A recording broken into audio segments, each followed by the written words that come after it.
Take your time. Okay. So, what's your name? Patti How Digh. do you spell die? Like it sounds. Digh, just like it sounds, like high with a D. And you're talking today about what book? Well, I'm going to do a little welcome. Can I do a little welcome? Absolutely. People in my I'm house? just, Okay. yeah. Yeah, okay. So I'm very happy to welcome you into my hot, chaotic, dusty, disorganized home. Today, I wanted to talk to you about my new book, which I'm very proud of for a lot of reasons. It's called What I Wish for You, Simple Wisdom for a Happy Life, and it just came out. This book is a labor of love, really, for my oldest daughter, Emma, who graduated last year from high school.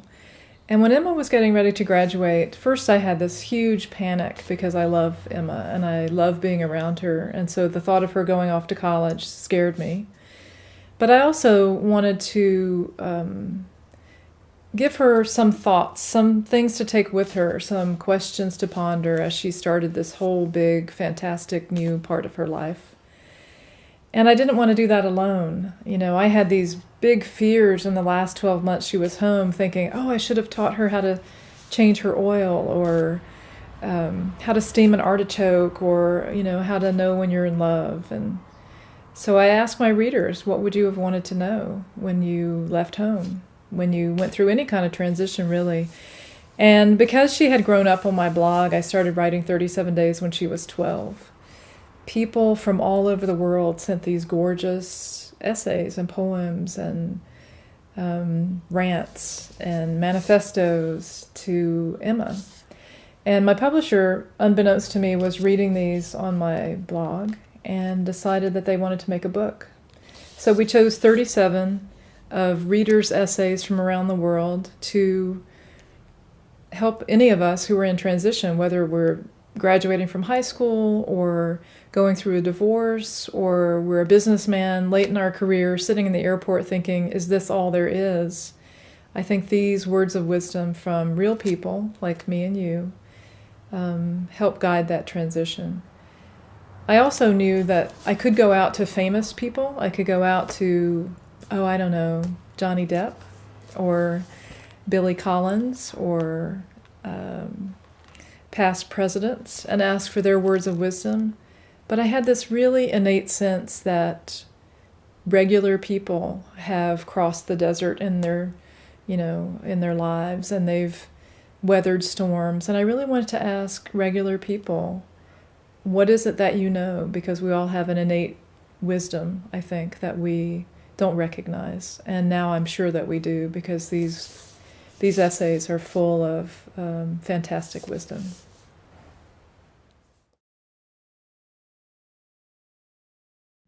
So one of the first of these lessons that I learned was to be you. In a world where I think we're constantly told to be something else, be thinner, be perky. We're kind of inundated with these messages from the media, from people around us, from peers. And I worried for Emma as she left. What messages would she be told? So I wanted her to remember who she was. And so did a lot of readers. So the essays in that chapter really have to do with owning the story that you want to tell with your life, and not the story that other people want to tell about your life.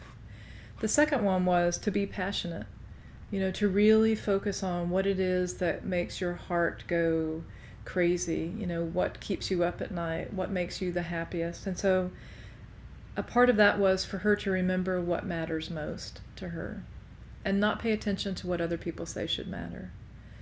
The third lesson that was a really important one for me to hear from other people was to be present. I think in a world in which we multitask constantly, we're texting while we're driving, unfortunately you see this happen, and we're never really fully present. We're never where we are, and so to be 100% in was one of those lessons. I think that, we have a school system that requires us to be sure of things. We need to make good grades on our end of grade tests. We need to get a certain SAT score to go to the college we want to go to. And so this next one is antithetical to that, but it is to be unsure.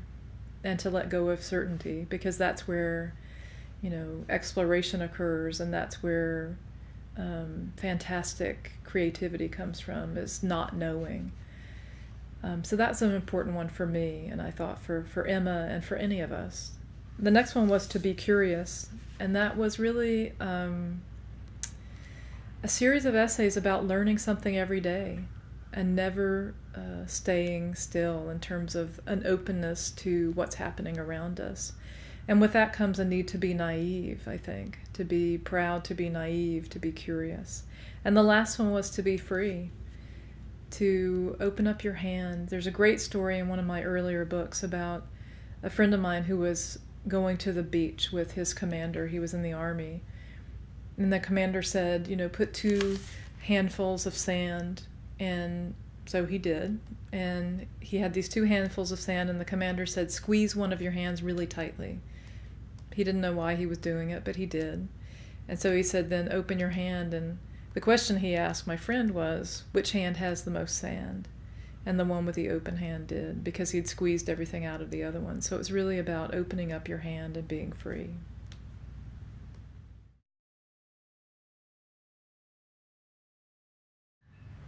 When Emma was in the 2nd grade, she had this fabulous teacher, and I remember going into her one day and saying, I'm worried about Emma because she's very, very shy. And so when you give her an assignment, like a book report, she's mortified by that. She can't imagine actually coming into class and giving a book report. And so I went on. She asked me some questions, and she let me go on and on for a very long time about how shy Emma was. And then she paused and she said, well, Patti, tell me about yourself when you were in elementary school. And so I said, I was, the president of the student council, and I went to the governor's mansion to accept an award, and I was on this team and that team. And she let me talk for a very long time, and she said, at the end of it, she said, right, that's your personality, and this is hers. And that was such a big lesson for me, even having done diversity work for a lot of years. I just was so struck by the rightness of what she was telling me. I think that, we have a vision of who people should be or who we should be, and we're told repeatedly, you should be different from how you are. And so a part of the impulse behind this was to say to Emma and to everybody else, be you, remember who you are, and remember that you're not broken and you don't need to be fixed. See them right now. Too many of us look at small children as they grow and wonder, what will they be like when they grow up, and what will they be, rather than wondering, what are they now? Who are they now? They are fully human at even the tiniest of ages. We do a disservice to our children by the anticipation with which we wait for them to emerge. They have emerged. There's a piece that a woman wrote about doing what you love, and what she says is, give up the question, what do you do? Which is usually what we ask at cocktail parties. What do you do? What do you do? And I lived on Capitol Hill for a long time. That was the question people asked. Lisa Evans wrote a beautiful essay and ends it with, ask people, what do you love to do? And it's a remarkable difference.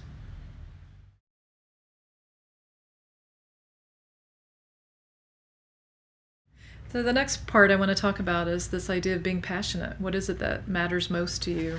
There's a great quote from David Robinson in the beginning of this. It's not about what you get, it's all in what you bring. A couple months ago, several readers actually wrote on Facebook that they couldn't imagine that I was being so offensive and writing about gay rights on Facebook when I was out trying to sell a book. And I can't even tell you how shocked I was by the very idea that I would not speak about what I believed in order to sell a book. And I remember writing a message back to them saying, if I do that, then I'm surely lost. So I knew that part of the message I wanted to impart to Emma was, know what you are passionate about, know what you believe in. And I want to read a piece that was contributed by Carol Sanders that gets at this idea of passion in our lives and how easy it is to go away from the passion in our lives. As you start on your own life's passage, follow the idea that makes you wake up in the morning without an alarm, that calls you to scribble ideas on napkins and scrap paper and to lose all sense of time, that makes your heart beat faster at every corner with the endless possibilities. Follow the scent of cookies baking, new places, perfumed air, paint, chalk dust, or newly turned soil that calms your shoulders. Follow the clamor of debate, the clang of pots, the clatter of fingers on a keyboard, the bang of the hammer, or the ringing of bells that is music to your ears. Follow the caress of another's skin, the rough hue of wood, the jagged edge of glass, or the feel of a fine silk. Follow the colors of paint, the lines of a poem, the elegantly decorated cake, or the bright eyes of another that you see when your own eyes close at night. It's actually a beautiful piece of art with that one.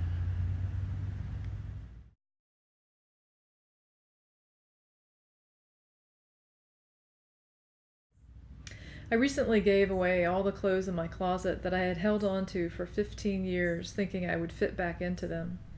Every single piece of clothing came out of my closet, and the only ones that went back in were the ones I can fit into now and that I love. The rest went to Goodwill.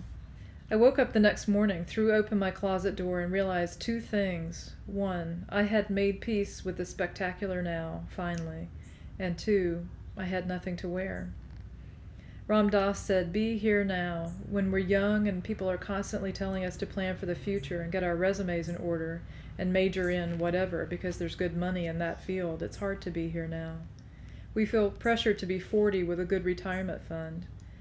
But the only thing that matters is the quality of your engagement with the now, the only here there is.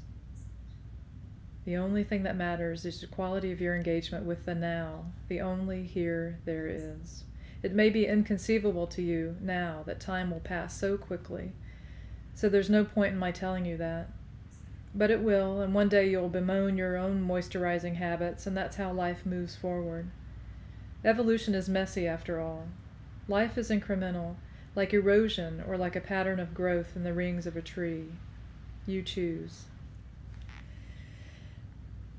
One of the people who contributed to this book is Sue Messenger, who I actually used to work with, and Sue told a great story. It's called "The Time Will Pass Anyway."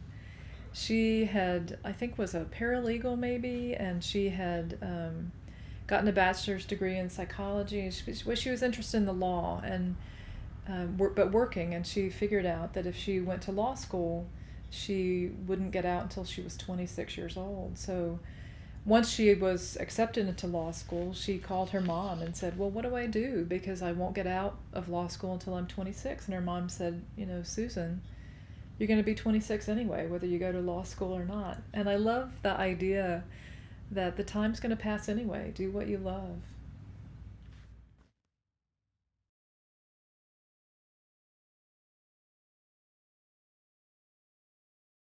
Peter Block has written some of my favorite books, and one of his books that I love is called The Answer to How is Yes. And what he says in that book is that we spend a lot of time in our lives focusing on how. How do I do that? How do I become thinner? How do I, how do I make a pineapple upside down cake? It's always how. And what Peter Block says is that the how that we keep asking keeps assuming that the answer is somewhere outside of us, and that what we need to ask is why. Why do I want to do that?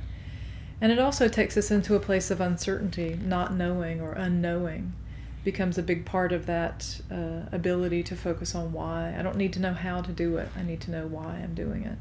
So this chapter begins with a quote from Tom McKenzie, who is a director. And I love what he has to say. "No one has your answers, because no one but you will ever fully grasp the enormity of your question."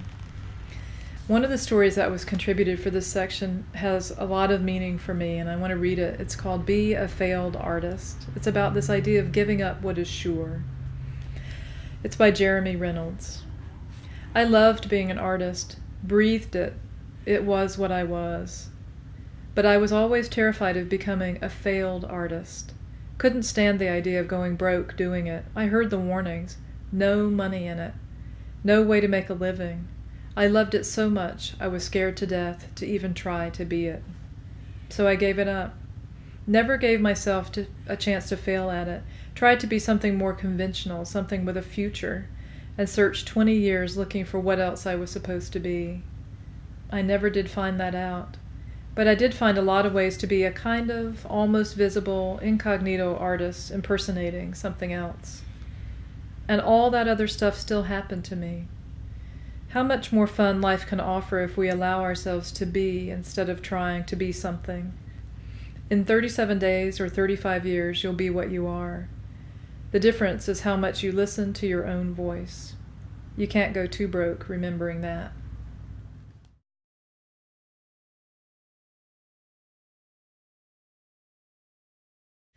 I had a professor in college. He was my physics professor, which is not the most likely subject for me to love.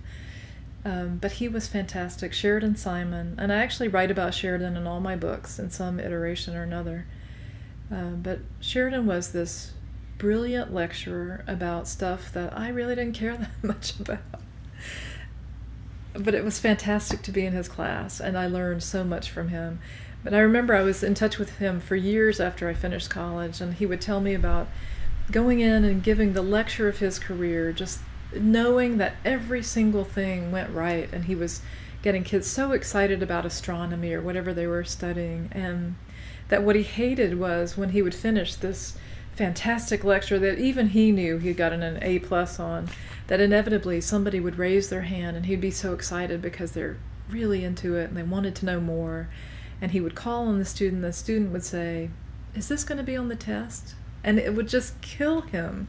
He hated the idea that there was such a lack of curiosity, like, why wouldn't you just want to know this? And so a lot of this book is centered around this idea of being curious, staying curious, learning something new every day. There are really two things that my kids say, that the only two things that they say that I can't stand, and one of them is, I don't care. I hate that. Like, why don't you care? Why aren't you, like, waking up caring? But the other one that has to do with this chapter is, I'm bored. Boredom is such a selfish act. I don't know how people get bored. There's so much, like, do we know everything that we see around us? Do we know about it? I don't think so. And I'm reminded when I was, about 10 years ago, I guess, I was giving a lecture in Melbourne, Australia. And Charles Hampden Turner, who's from the Judge Institute at Cambridge, was the opening speaker, and I was the closing keynote. And I adored this man from afar. I thought he is the smartest, most amazing writer and thinker I've ever heard of. And so I was thrilled to be on the same program with him, and a little terrified at the same time. And I was to do a breakout session, and I got up to speak in this breakout session, and who was in the audience but Charles Hampden Turner, who had written at that time, I think, 20 books. He was and is my intellectual mentor. And I thought, that's fantastic. Here's this man who really, I think, has nothing to learn from me, but he is still so curious and so much wanting to learn something every day that here he sits. And so those are two models of the kinds of curiosity that I'm talking about.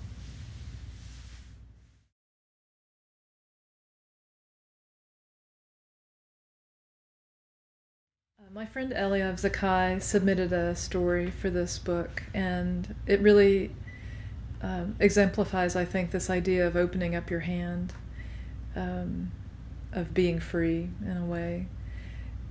He tells the story of a kind of a smart aleck guy named Yaakov who wants to fool this rabbi who is all-knowing.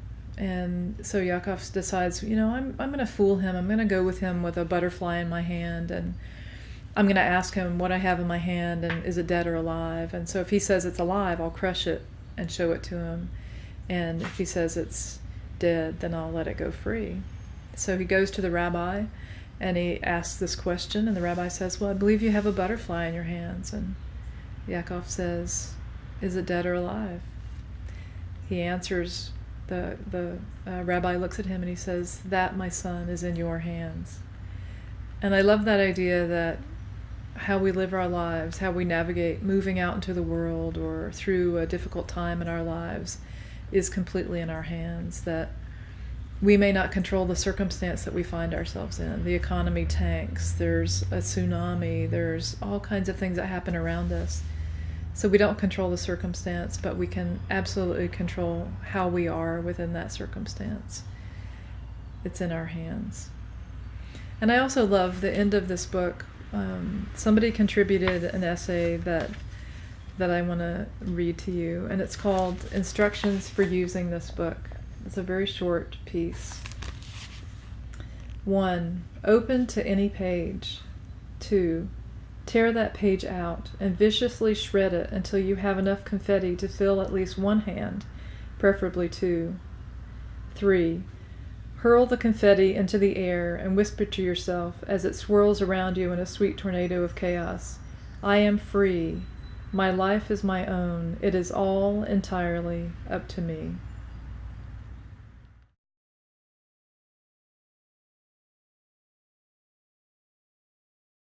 So the art for this book and all my other books was created by readers of my blog from around the world, literally from around the world. And it's actually, these illustrations are actually done specifically for the essay that they illustrate. So if you signed up to make art, and I would love to have folks sign up for my next book, you would get an essay, and then you would create art to go with that essay. So what I love also is that there's such a variety of styles of art. So there's collage, there's photography, there's paintings, beautiful differences in the kinds of art that are contributed.